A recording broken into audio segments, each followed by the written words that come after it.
Hey,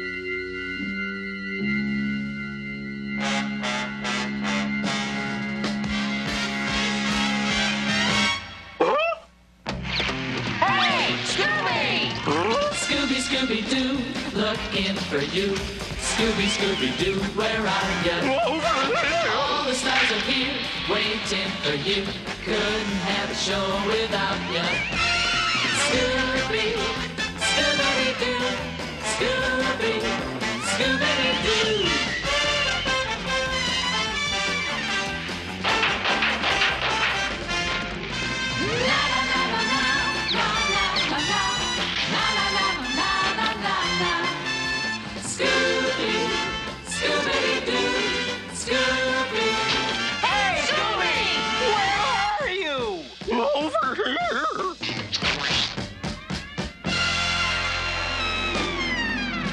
Hello, Scooby Doo fans! Welcome to my Season 2 Episode 4 review of the new Scooby Doo Movies. So last time I continued my 2024 Halloween special with a review of Season 2 Episode 3 of the new Scooby Doo Movies. I hope you guys enjoyed that, as well as Season 2 Episode 2 of the new Scooby Doo Movies. I gave you guys a nice double upload as like a nice compensation for missing the previous week. Hopefully that will not happen, this week. Hopefully this video will be uploaded the weekend that I attend to. But of course today, I'll be covering Season 2 Episode 4 of the new Scooby Doo Movies, titled The Spirit Spooked Sports Show, which was released on September 29th, 1973. The short synopsis of the episode is, returning to Velma's old high school, the gang meet the coach, Tim Conway, who is about to lose his job if they can't help him rid the school of the ghost of a former athlete. So today's guest star is Tim Conway. Who is Tim Conway? Well, he's an old school comedian, similar to the likes of Don Knotts and Jonathan Winters. In fact, I believe he's collaborated with Don Knotts a couple times, so any Don Knotts fans surely will probably know Tim Conway. But unless if you're an old school person, someone from the 60s and 70s, you probably know who Tim Conway is. People my age or younger or in that, in the 90s and stuff, we probably know him best from Scooby-Doo and SpongeBob. Those are probably his most prominent roles, and I'll get onto that a little bit later. But other, old school people, from back in the day probably know him from other shows and other comedy stuff that he did back in the 60s and 70s. So, for those who don't know who Tim Conway is, here's just a quick rundown of who he is. So, Tim Conway was an American comedian, actor, writer, and director. He was born on December 15th, 1933 in Chagrin Falls, Ohio.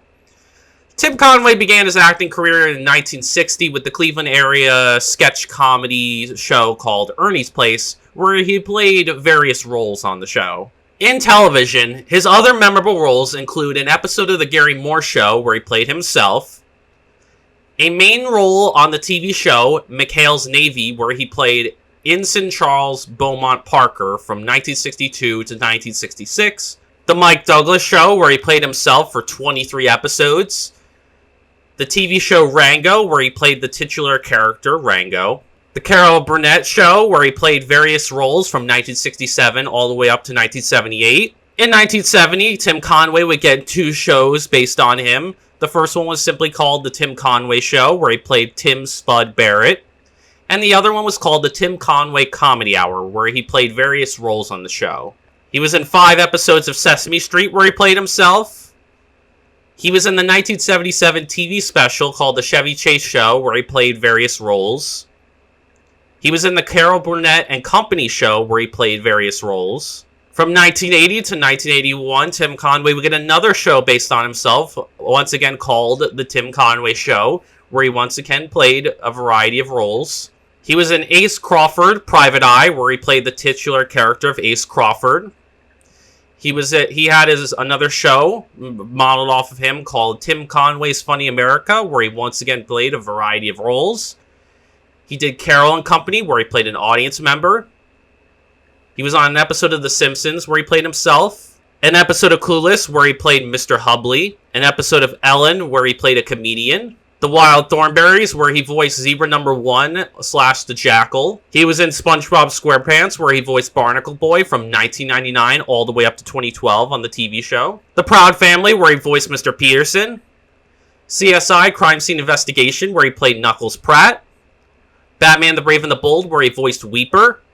And Wizards of Waverly Place, where he played Cragmont. Now, when it comes to movies, he did McHale's Navy, and McHale's Navy Joins the Air Force, where he once again played Ensign Charles Beaumont Parker. He was in the Apple Dumpling Gang, where he played Amos Tucker. Gus, where he played Crankcase. The Apple Dumpling Gang Rides Again, where he once again played Amos Tucker. The Private Eyes, where he played Dr. Tart. He did 8 films where he played the title character of Dorf. All of them had Dorf in the name of the title. Such as, Dorf, going golfing or, swimming or something like that. But there was like 8 films of those. Scooby-Doo fans will enjoy this. He was in Scooby-Doo Pirates Ahoy, where he voiced Skip Jones. I'll talk about that when we get onto that movie.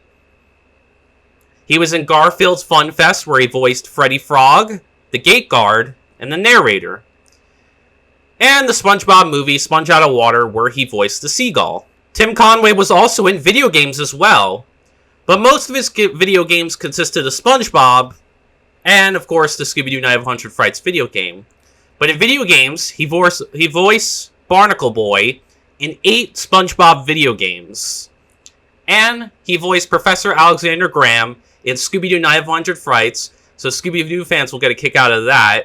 And I'm actually currently playing that game right now, and I actually did not know Tim Conway voiced Professor Alexander Graham, so it'll be fun when I get to the end of that game and hear his voice. But that's really cool that Tim Conway has done more than just this crossover episode, and not only done Scooby-Doo Pirates Ahoy, but also this video game. Sadly, at the time of recording this, Tim Conway has since passed away. He passed away on May 14th, 2019 in Los Angeles, California. Now, at the time of this episode, Tim Conway wasn't really doing anything outside of this Scooby-Doo crossover episode in 1973. He did do a couple things beforehand, like, I think it was the episodes of Sesame Street he did like a year or 2 before that.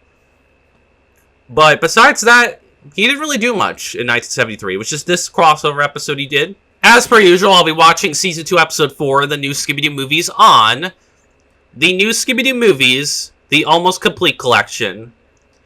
This Almost Complete Collection has every episode of the new Scooby Doo Movies, minus the Addams Family episode. However, you can go on HBO Max right now and view the episode in high quality.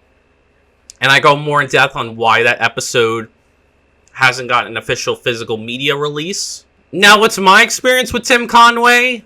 Honestly, considering my age, I'm very much familiar with him when it comes to but outside of Scooby-Doo, the only thing I really know him from is SpongeBob SquarePants.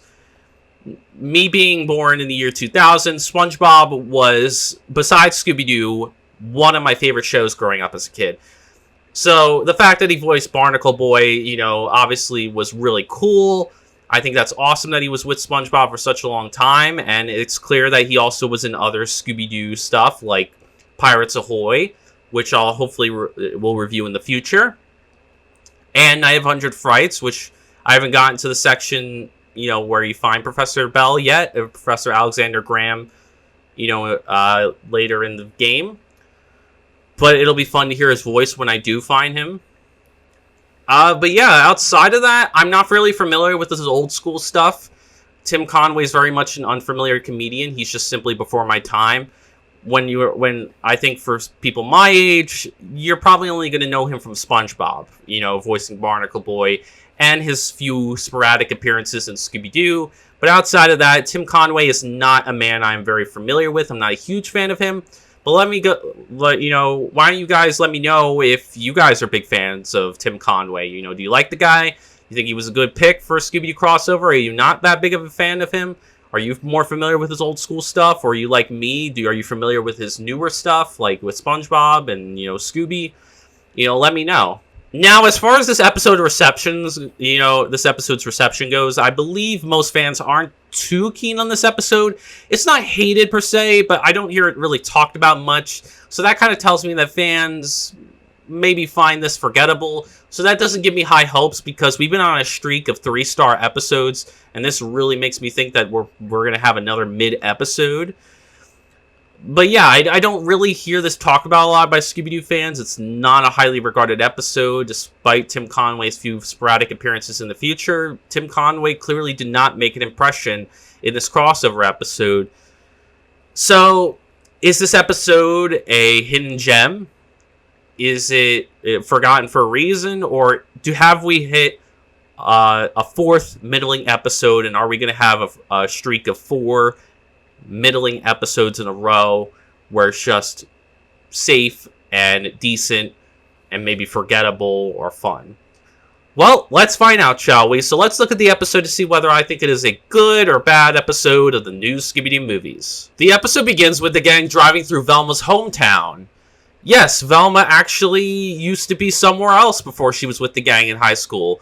Also, surprisingly, Shaggy's reading a book in the Mystery Machine. What kind of book? I have no fucking clue. Like, this is completely out of left field for Shaggy. I mean, I love the idea, don't get me wrong. I think it's cool that Shaggy's reading a book, but what book is he reading? Is he reading a food book? Is it an action book? A horror book? A comedy book? I mean, we saw Fred back in, Guess Who's Not Coming to Dinner read a horror book, but I just find it interesting that Shaggy's reading a book in the beginning of the episode for like a couple seconds for no reason. It's never explained at all. It's also interesting that this episode, makes it clear that Velma was not with the gang throughout most of her high school years. In fact, she was somewhere else. But in A Pup Named Scooby-Doo, that's very much contradicted, and Velma was with them as kids. But I guess apparently, according to some DC Comics, Velma does seem to have... They do seem to confirm that Velma did have, like, an old hometown and an old high school that she was at. So it's just very interesting that Velma used to be at an old high school in a different city and town from the gang, and then possibly met them and moved to their town. Very fascinating detail, just as fascinating as Shaggy reading the book. They're on their way to Velma's old high school for the All Sports Day benefit show. It's incredibly foggy out, and Freddy gets almost flattened by a bulldozer with no driver in sight. Daphne suggests that they get the driver's license number, but Velma points out that nobody's even driving the vehicle, just like I mentioned. And they finally reach the high school, and they spot a sign that says, "Danger, no trespassing." The gang are obviously confused by this, but more construction vehicles are driving about, and they scare Freddy and the gang off. The gang then head off to the sports stadium, which is also deserted. Walking inside, they meet Jesse Finster, the school custodian. Jesse explains that the old custodian has disappeared suddenly, and the sports show is postponed due to the haunting of Fireball McFane. Freddy remembers that Fireball was a super athlete from 30 years ago that suddenly disappeared. Just after that, Tim Conway then shows up and explains he's the new coach. To prepare for the role of a coach in a movie, Tim, is, using this as Tim must become one and practice as a real coach, get an experience from a real coach to get into the headspace of a coach so he could play him in the movie. And a lot of actors do that. A lot of actors, study up on certain areas to prepare themselves for a role. So this isn't anything, out of left field for an actor to do. Unfortunately, he has no team as the stadium is haunted and everyone has been scared away. Fireball McFane then shows up and gives everyone a good scare. Back at the high school, they talk with Mr. William Griffith, the school principal.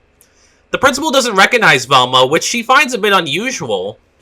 And I can see why, as the gangs presumably have, are either, on the verge of the end of high school or have just gotten out of high school. So this only would have been a few years ago, presumably, if Velma moved, like, maybe in freshman or sophomore year. So it is odd that, her principal doesn't recognize her, but we later find out why that is.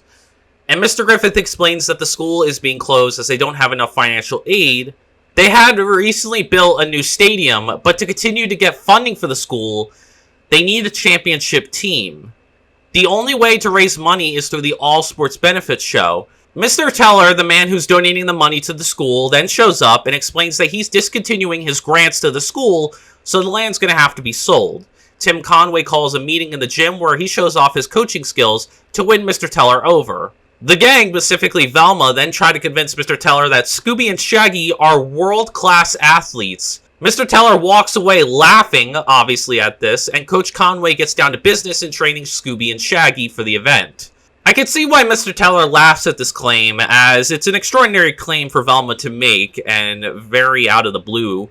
But at the same time, Shaggy and Scooby have been known to be very good athletic-wise. It's been proven in the original series. It's been proven in later series, especially Shaggy, and they very much prove that. So, I don't necessarily think it's a far-fetched claim that Shaggy and Scooby are very good athletes, but world-class, maybe that's a huge claim to to make. But they're pretty good athletes. The episode, though, does try to present this as possibly, Shaggy and Scooby have to be scared to be good at athletic, stuff. And I would disagree. I don't think that's the case. I think them being scared helps them even more. But I feel like they're already good at athletic stuff, especially Shaggy.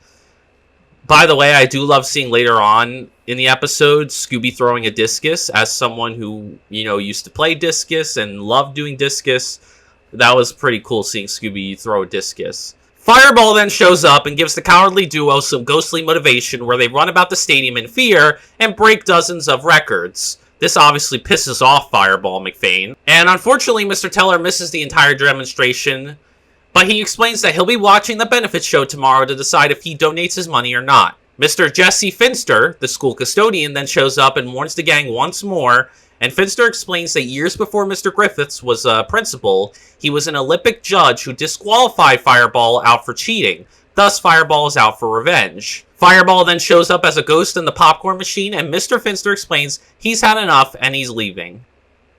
He also suggests that the gang do the same, and Scooby and Shaggy continue their haunted training while Freddy and the girls go out and look for clues. I enjoy the scene of Tim Conway, Shaggy, and Scooby hiding in the trash can and, interacting with the ghosts. Something interesting about Fireball McFane, he's a very talkative ghost and interacts a lot and, and has a lot of personality to him, which is interesting and makes him a very unique villain, for sure.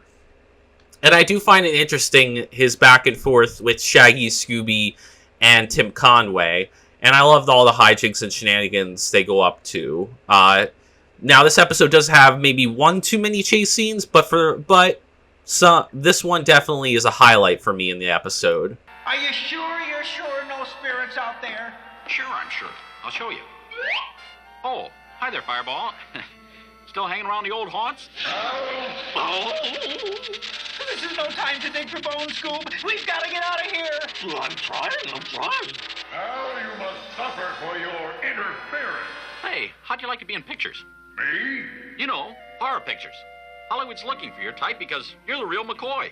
I am the real McFane. I'm through wasting time with you meddling mortals. Out! Well, since you put it that way. Now for those two who claim to be the world's greatest athletes. Are you coming out? Be right there. Well, what's keeping you? Huh? Impossible.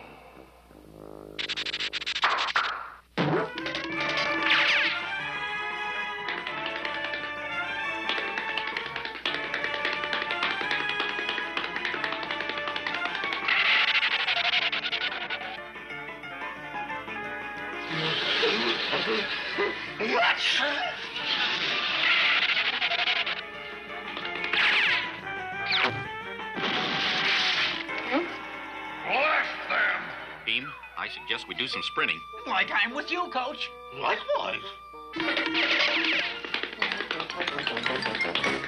In the locker room, they find a secret passage that leads them to the basement.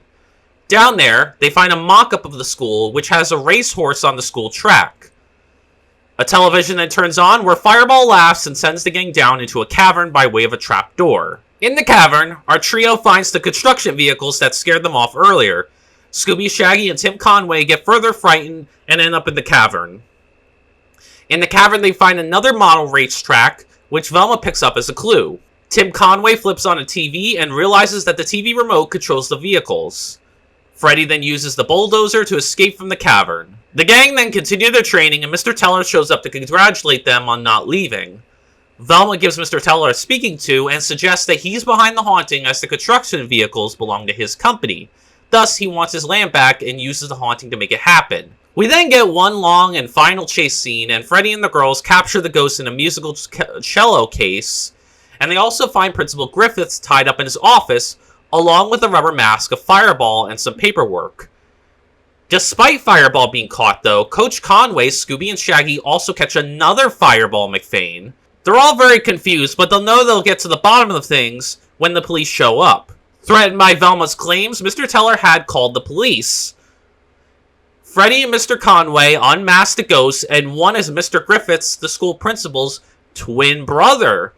And the other is his accomplice, Jesse Finster, the school custodian, who is a really shady gambler. It's honestly not surprising that it's Jesse, as you can clearly tell when there's a shadow up in the stands controlling shit. You could hear his voice, so they didn't hide the fact that it was him. But it was interesting that there was two Fireball McFanes, when you're led to believe that there's one throughout the episode. Until the end, of course. And that explains why, you know, they could be in multiple places at once, because there was two guys wearing the costume, and they would each take turns, while one might be up in the stands. It's also an interesting twist to have the principal have his twin brother, which explains why he didn't recognize Velma, as he's not the real Principal Griffiths, and he wouldn't know Velma or any of his students. Mr. Griffith's twin brother's plan was to take over the school and use the haunting so they could buy the school cheap and bulldoze it so they have an instant horse racetrack that they could use as a gambling operation. They also use projectors to project ghosts onto fog so they can make Fireball appear everywhere. Mr. Teller plans on doubling his yearly grant and the school is saved. But first, Scooby and Shaggy must perform in front of a sold-out audience, and Freddy dresses up as Fireball McFane to give the two some motivation, where the two put on a fantastic show for everyone. And the episode ends with another mystery solved and the gang heading off to their next mystery. I'm going to give Season 2, Episode 4, the new Scooby Doo Movies, 3 stars out of 5. So yeah, once again, we have another middling episode, and this episode could not break the streak of 3 out of 5 episodes, and we have 4 episodes in a row now that are completely in the middle. It's completely safe. So this season, almost halfway through the season, and it's been so relatively safe. It's been, like, so in the middle. I think there's a lot of good in this. I think this is on par with episode 1 of season 2, where it's an average and forgettable episode. But I'll go into my positives first, and then go on to my negatives and why I don't like the episode. But first, let's get on to what I did like about the episode. Starting with the positives, my first one is Velma. I thought Velma was good in this episode. She had great leadership in this episode, probably because, like, this mystery was set in her old high school, in her old hometown. So this was a very personal mystery for Velma. You know, this hit more close to home for her, and this meant a lot to her. So she had very great leadership and took charge in this mystery. She helped piece together the clues to help solve the mystery, like she usually does. And like I said, she had personal ties to the mystery, so this made it even a better mystery for her, because this was something personal for her. It was a mystery involving her old high school and her old hometown. And it was just cool learning, you know, this detail that Velma, you know, wasn't always with the gang in high school, but it constantly contradicts itself, because, like, in Pup, it's you know, that's not shown to be the case because Velma's with them as kids. But in this, and supposedly in some of the comic books, you know, it's shown that Velma didn't meet them until maybe halfway through high school, possibly. Or maybe, like, you know, once, you know, after a year or two, she like, moved out of this high school and went, you know, to the gang's high school. I don't know. But the thing is it's very interesting detail that is very contradictory. And, you know, they don't seem to, you know, get a grasp on whether Velma's been with the gang for, you know, all their childhoods or not.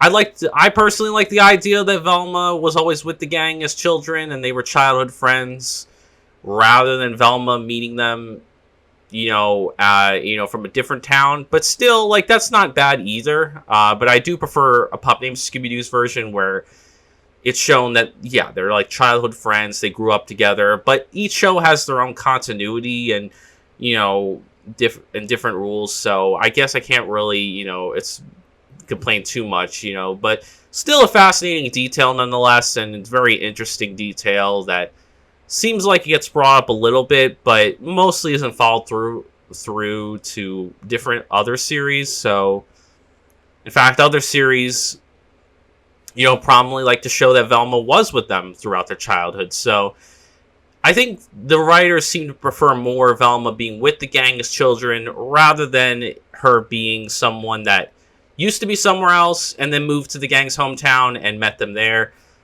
But either way, each one is cool. But yeah, I definitely prefer the pup version. But this still was, still an interesting detail and made the episode very personal for Velma and very, made her character great in this episode. And then there's Shaggy and Scooby. Shaggy and Scooby were their usual cowardly selves, but they also had good chemistry with Tim Conway in this episode. I think Tim Conway really played off of Shaggy and Scooby really well, and I'll get on to him in a little bit. But yeah, I think they had good chemistry with Tim Conway. I also like that this episode showcased Shaggy and Scooby's athleticism very prominently. I love that, shows do that, all the Scooby Doo shows follow through with that and show that Shaggy and Scooby are very athletic and, are very good athletic-wise and are very invested in different sports. I like to think that I don't believe the episode's trying to imply that Shaggy and Scooby aren't talented athletic-wise and only are talented when they're scared. People might get that from this episode, but what I actually think they're insinuating is that the reason Shaggy and Scooby were bad at a certain point in the episode was because they were tired and they were up all night, which would make anybody not good at it. I think what happens is Shaggy and Scooby's athletic levels get elevated when they're scared, but when they're their normal selves, they perform still very well, but they perform even better when they're scared. So I think it's really cool that they show off Shaggy and Scooby's athleticism in this episode, and that they continue this trend into other shows and movies and different Scooby Doo properties, especially Shaggy. They make it very clear. Hell, in the original series, they say Shaggy is, a swinging gymnast. He's a track star. Shaggy's known to be very athletic. So I do like that they showcase that in this episode. And Scooby's a dog, and dogs are very athletic and have a lot of and Scooby's has a lot of talent to him and can do a lot of great things. So I do like that in this episode they showed that side of Shaggy and Scooby that wasn't too prominently featured in the original series. It was more so insinuated. But this episode very much confirms that, yes, Shaggy and Scooby are very good athletic-wise. It may seem like that the episode's trying to imply that Shaggy and Scooby's only good when they're really scared, but they're not. They are good athletes. They just get elevated even more when they are scared. When they're scared, their athletic levels get heightened more because they're scared of their safety being threatened. They're on high alert. But when they're normal, I think they're still good athletic-wise, and other series showcase that, and other movies showcase that. So, yeah, I thought Shaggy and Scooby were good. Usual cowardly selves, had good chemistry with Tim Conway, and the episode showcased a side of Shaggy and Scooby that was only insinuated a little bit in the original series. So I very much like that. Then we have the guest star of the episode, Tim Conway. How was Tim Conway? I thought he was decent. I thought he did a good job in this episode. I thought he was all right. I don't think he was the best guest star in the world. I think he had good chemistry with Shaggy and Scooby. I think that was the extent of it. I think his chemistry with Shaggy and Scooby is what made him good in this episode. Wasn't really too involved in the mystery. He more so was with Shaggy and Scooby and was cowardly and had chemistry with them.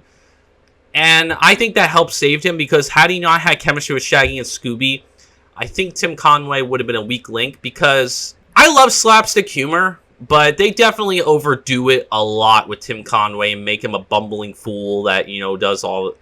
and they try to showcase his bumbling antics, a lot. And, like I said, I like, slapstick humor, like, action type of humor, where humor comes from, like, you doing things with your body. But I think they may have overdone it a little with Tim Conway and maybe make him too bumbling. And it also didn't help that they had one too many chase scenes, which also showcased Tim Conway's bumbling nature. So I thought he was decent for what he was, and I definitely think that his chemistry with Shaggy and Scooby was what really saved his character in this episode. Because had he not had that, I easily probably would have said that Tim Conway was not a good guest star. But for what it's worth, he was decent. He worked well enough with Shaggy and Scooby, but certainly not one of the better Scooby-Doo guest stars. I think there are other more better guest stars in the new Scooby Doo movies, but I think Tim Conway did a good enough job. I just think they needed to tone down a little bit of his bumbling nature. I'm totally fine with him being cowardly like Shaggy and Scooby. I don't need every guest star to be on Fred, Daphne, Velma's side where they're trying to help solve the mystery. And I also don't need guest stars that are always like Shaggy and Scooby or cowardly. Sometimes I like some variety. Sometimes they can be both. But I think Tim Conway, I think he worked best with Shaggy and Scooby. I just think they maybe overdid it a little with his bumbling nature. But like I said, I like some of his slapstick humor, and not all of it's particularly bad, and I like some of the chase scenes. But they definitely maybe went a little bit overboard and had one too many. Maybe just toned it down a little bit. But yeah, besides that, Tim Conway was fine. He did a good enough job. Not the worst guest star in the world, but certainly not one of the better ones. Just okay. He worked well enough in the episode. I thought the villain of the episode was good in this episode. I think Fireball McFane as a villain was a good villain. Is he scary? No, he's not scary. The scariest thing about him is definitely his eyes. You can see that he has blank eyes and doesn't really have any sort of white in his eyes, which could either be an animation error or it could be like, just, little touches. I think it's prominent throughout the episode, so I like to think that was a nice little touch. Now, the ghost of an athlete, that's a really good idea. Like, I love the idea. The ghost of a former athlete, that's a cool idea. Not scary, though. But I will say Fireball McFane was very fun and very enjoyable. He was a very talkative villain. He definitely interacted with the gang and Tim Conway a lot. And that's not something there's a lot of villains later on in the series, in the franchise that will go on to, that are very talkative while others are silent. And Fireball McFane is certainly one of the more talkative villains. But he's definitely one of the earliest versions of that because, I think it's cool that, he has a lot of interactions with the gang and a lot of interactions with Tim Conway. And, and it's kind of cool seeing a villain, interact so much with his adversaries, with people that he's trying to scare. It's very fascinating because they didn't need to do that. He could have just been laughing and running around and, being just acting like what a ghost of a former athlete would be. But they made him more interactable and, very talkative with his, counterparts, with his adversaries. So I thought it was really cool that he interacted a lot with Fred, Daphne, Velma, Shaggy, and Scooby, as well as Tim Conway. But yeah, he wasn't scary. Definitely not one of the scarier villains of the series, but he was fun and enjoyable, and I think he was definitely entertaining presence, and had a lot of fun to him. He's not scary. I wouldn't call him threatening or creepy or eerie or any of that sort of stuff. None of his techniques are really scary to me. They didn't really try too hard to make him scary.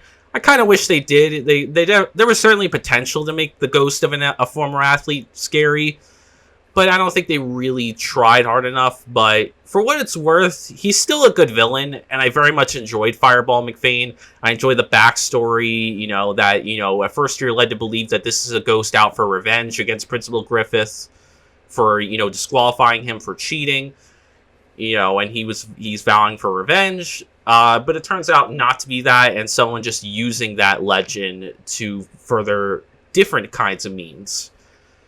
So, yeah, Fireball McFane, really good villain. I found him fun and enjoyable. Not the scariest villain, but I still found him a good, fun, and enjoyable presence, and definitely a little bit unique, as he definitely was very interactive towards the gang and Tim Conway, and I found that to be a nice little element that helped elevate his character. Then we have the outside of costume element. Now, there was 2 villains outside of costume, which was interesting, because you're led to believe that this is a singular villain. This is just one dude. But obviously, it turns out to be 2 guys dressing up as the same dude. One of them I thought was good, and the other one I wasn't too impressed with. So I'll start off with the one that's good, which is Jesse Finster, the school custodian. The reason I found Jesse Finster good outside of costume was because he set up the good backstory for Fireball McFane, and I really enjoyed that. And he also was a good enough suspect. Now, yes, admittedly, they did make it kind of clear that, the guy up in the stands, that was talking, sounded like Jesse Finster, and so they didn't really hide too well the fact that this was Jesse Finster up in the stands. But, from an audience point of view, that could have also been viewed as a sort of red herring had he not been the villain, so you never know what, the episode's going for, but for what it's worth, I still think he was a good suspect, and I feel like that could have still worked as an attempt to throw people off, that, oh, this guy sounds like Jesse Finster, but it's actually this other guy. But I love that he gives the good backstory for Fireball McFane. I think, he gives... I love when a person outside of costume tells the backstory of the villain, sets him up, and we get to learn about him as the former athlete. Because all Freddy says is that he was a super athlete from 30 years ago that disappeared. But Jesse Finster goes further into that and explains why he disappeared and what kind of athlete he was and, and what led to that disappearance. So I thought that was cool. I think Jesse Finster did a great job outside of costume. They made him suspicious enough and made him a good suspect. They also made a good job by making him tell the backstory of the villain, which is what I want for a villain outside of costume, to either set up the villain in his backstory, or be a good suspect, or just have something memorable about them. I just want something memorable about the guy outside of costume, and I think Jesse Finster certainly made an impression. So he was good outside of costume for me. I found the motive of the episode to actually be pretty great in this episode. So their motive was that they wanted to scare everyone away from the school, so the school would inevitably be closed, and they would have to sell it for cheap. And then, the Jesse Finster and the principal's, evil twin could buy the land for cheap, and then turning into a gambling operation, which was essentially the horse track racing. And that's an interesting idea. This is a combination of a land and money motive, but they're very unique in that way because we haven't had a sort of gambling operation before. Not in Scooby Doo, I don't believe. I'm pretty sure this is the first time we have a gambling motive. A motive where, you're replacing a land, you're trying to scare people off the land so they can close down, you buy it cheap, and then you get that land, and then you could turn it into a profitable endeavor, which is the horse track racing, and have people bet on horses, and then, you get money off of that. So I think that's really interesting and really cool that they decided to do that type of motive, and I actually think that's really interesting. The creators definitely thought outside the box with this motive, and it was actually a first when it comes to motive. So I really like the unique land and money motive. It was a great idea, and certainly a fascinating motive.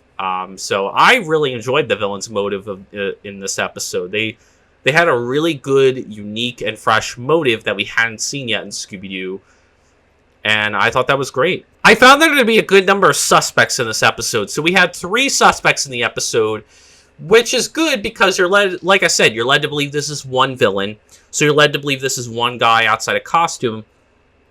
It ends up being 2, but that doesn't matter because 3 is still good. So we had Principal Griffith, who ended up being his evil twin, disguising as Principal Griffith. We had Jay Teller, who was the one financing the school. And I think he was the one that you were led to believe. He was definitely the red herring of the episode. you were definitely led to believe that it was him because a lot of stuff was pointing towards him. And then you had, Jesse Finster, who was the new school custodian, and that it was definitely suspicious the way he would act. He was a little bit creepy at times, and you can hear when there was a suspicious character up in the stands, it sounded like him, but you didn't know why he was up there, if he was part of the villain's scheme, if there was a reason he was up there.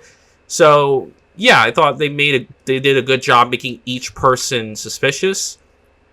Principal Griffith's evil twin, disguised as his brother, definitely was the least suspicious. But still he was a suspect and easily could have been, the villain. And he did end up being the villain, just not the actual principal, but his evil twin brother, which was really cool detail. But yeah, there was a good number of suspects in this episode. They were all equally suspicious, and yeah, Jay Teller was definitely the red herring, but you also had Jesse Finster had some suspicions on him, and while Principal Griffith, evil brother, twin brother, was the least suspicious, he still he was you're led to believe that he was involved with the, it's made clear that he was involved with, disqualifying Fireball McFane. So he's tied to Fireball in some way, so he could have been a part of it, So they did a good job with the suspects in this episode. And then finally, I found the clues of the episode to be actually pretty great. They were good. So finally, after missing clues in the last episode, they, thank God, put some clues back in the episode. And the clues were good. There weren't many of them, but they were there. So you had the horse track race model, which was in two different places. You had the model of the school, and then I think the model of the horse track racing. And you had the remote control for the bulldozers. These help not only point towards a motive for the villains, but it also to explain how the villains were able to perform one of their actions, which was the bulldozer that almost squashed the gang at the beginning of the episode. It also threw suspicion on Jay Teller because it seemed like they were going to try and make him look like the bad guy and throw him under the bus because the bulldozers were from his company. So I thought the clues were good.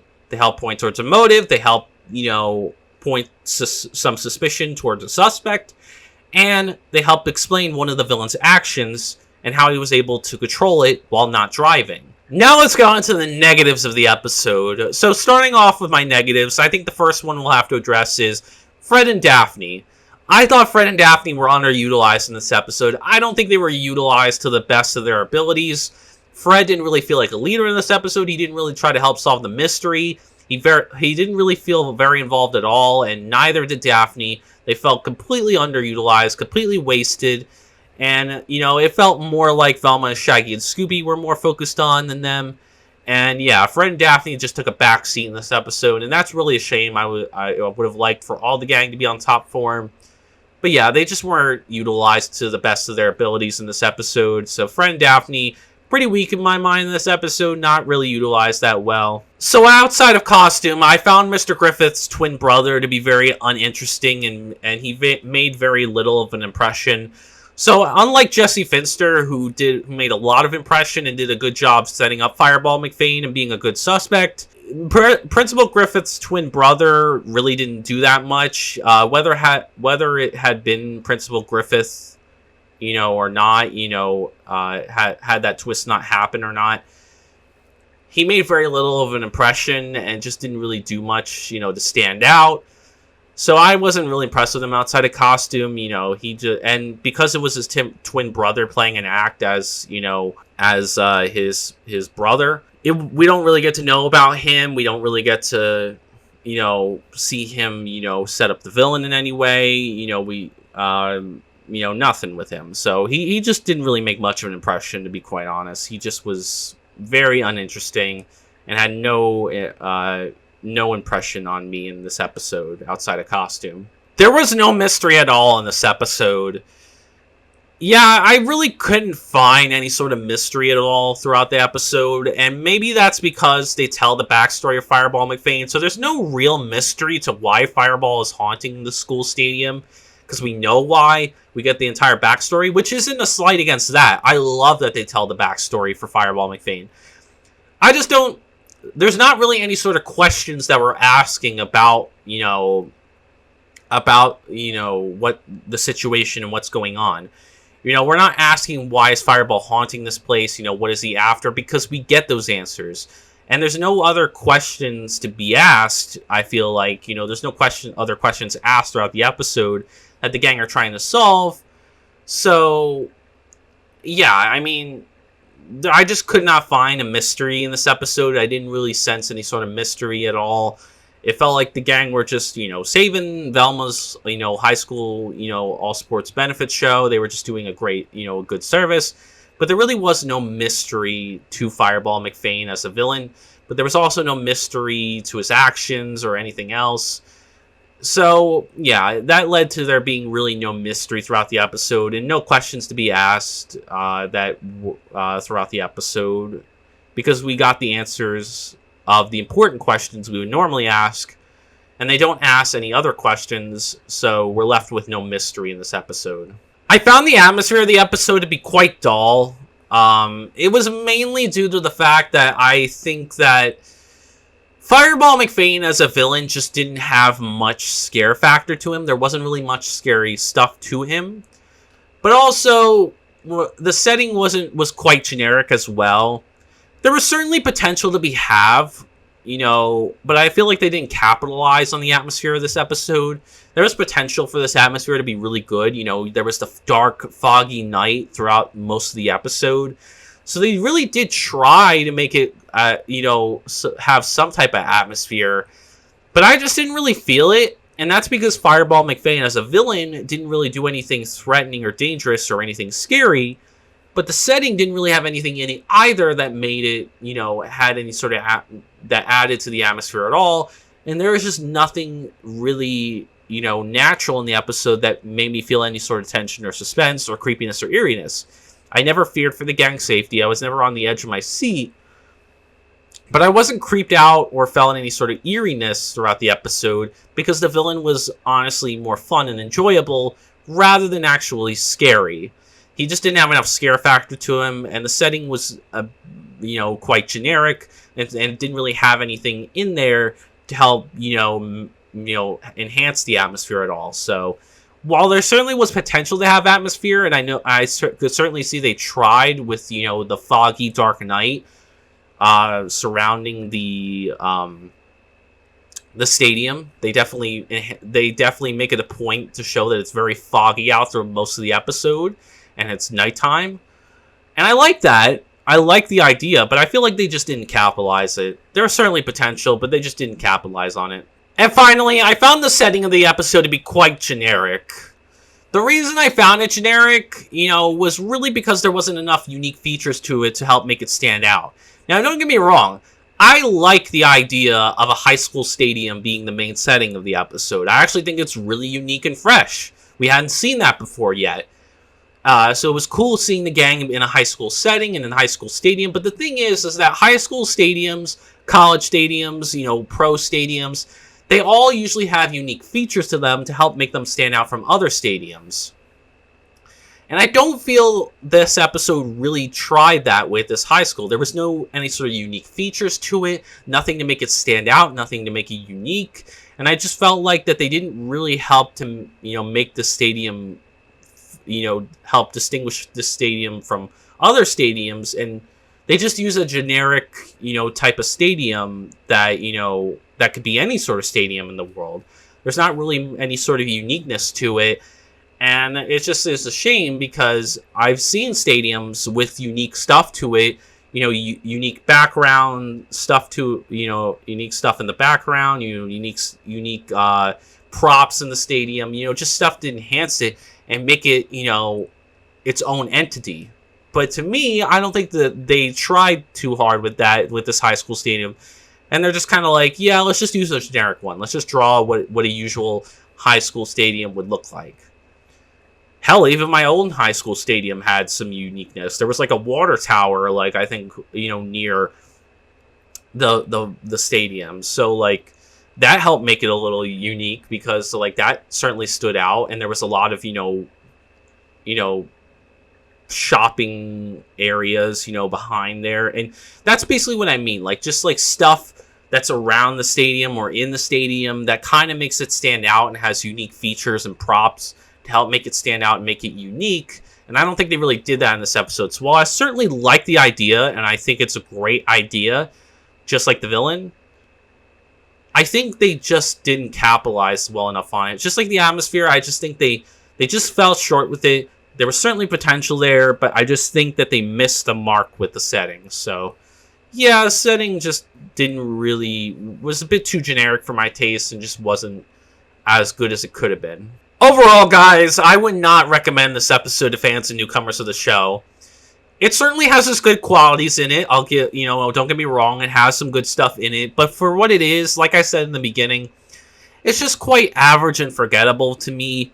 It's like the third and final Globetrotters episode that was the first episode of the second season.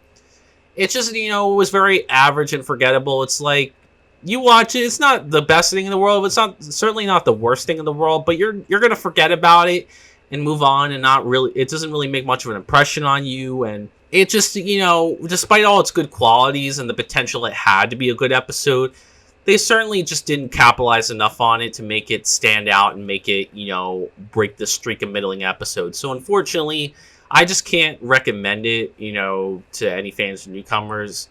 While it certainly has good stuff in it and good qualities in it, it just kind of felt very average and forgettable for me, and not one that I'm going to revisit often. And I can see why, me and others don't really talk about it that much, because it's just not really that memorable of an episode. Anyways, I hope you guys enjoyed the review. Please give a like if you did. Comment down below your thoughts on the episode. Do you like this episode? Do you think I'm being a little too harsh with it? Do you think there's more good in it than I see? Like, do you love it? Do you hate this episode? I'd be interested in that. Are there more problems that you see that I'm not seeing? Is this not one of your favorites? Or are you somewhere in the middle like me, where you just find it average and forgettable and just like, not the best thing in the world, but not the worst thing in the world? It's just kind of there, and and just doesn't really make much of an impression on you. I'm curious for your thoughts, so let me know. And subscribe for more Scooby Doo content like this, or if you're just interested in any of my other content, obviously I'll have more Scooby Doo reviews on the way. This is the main focus of my channel. We'll continue with more Scooby content. We're going to cover all things Scooby, so don't you guys worry. We're not stopping here. We're not doing just the popular stuff. We're going to tackle everything Scooby, talk about all Scooby Doo episodes, all Scooby Doo movies, all Scooby Doo games, video games specifically, and all Scooby Doo books, and any other sort of piece of media that I can get my hands on. And I want to get Scooby the proper love and attention he deserves, and so we can have our discussions and talk about Scooby media that doesn't get the attention and love it deserves, and we can, talk about why it's good or why it's bad or why it's, average. So if you're a big Scooby Doo fan like me, if you're a diehard Scooby Doo fan like me, and you want to see, someone talk about, want to join a channel where we talk all things Scooby and get Scooby the love and attention he deserves, then come join the channel and, experience this amazing Scooby content, because I'll have plenty more on the way. I'm not stopping anytime soon. I love Scooby. I think I want to give him more attention, more love, and I think people need to know about these older shows, older episodes, all these great pieces of Scooby Doo media that doesn't get talked about enough. Not just the popular stuff, not just Where Are You, not just Zombie Island. Let's get, the new Scooby Doo movie some love. Let's get the Scooby Doo show some love. Let's get Pup and What's New some love. Let's get the What's New era of movies love. There's just so much stuff, there, and I just want to get all the stuff that doesn't get talked about much some love. So, yeah. If you love Scooby Doo and love talking about it, then come join the channel, because I'll have plenty more on the way. In my next video, I will continue my reviews of the new Scooby Doo movies for my 2024 Halloween special, with my review of Season 2, Episode 5 of the new Scooby Doo movies, titled The Exterminator, guest starring Don Adams. And from what I remember, I actually remember liking this episode. I think I remember liking the Don Adams episode, and I've gone back to it a few times, so I'm actually interested to watch it all the way through and see if it still holds up, and I'm praying that finally we will get an episode that will break this streak of middling episodes. Please, season 2, give me something good. Give me a good episode. We've had too many average middle of the pack episodes. Let's get the ball rolling. Let's get some good episodes going. You know, there's only like 4 episodes left at this point. You know, so you got 4 chances left to give me some good episodes, or otherwise this is going to be a middle of the pack season, and I do not want that to happen. Let's end this season with a bang. So hopefully Don Adams can produce a really good episode and give me a good episode, you know, that breaks the streak of middling stuff. And I think a lot of people actually do like the Don Adams episode, so I'm actually really excited to tackle it and see if Don Adams can, you know, break the streak of 4 middling episodes and not make it 5.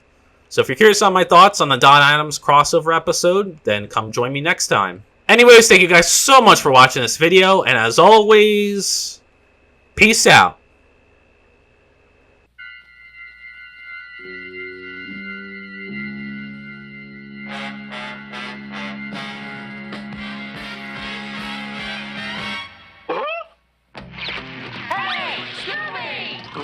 Scooby, Scooby Doo, looking for you. Scooby, Scooby Doo, where are you? All the stars are here, waiting for you. Couldn't have a show without you.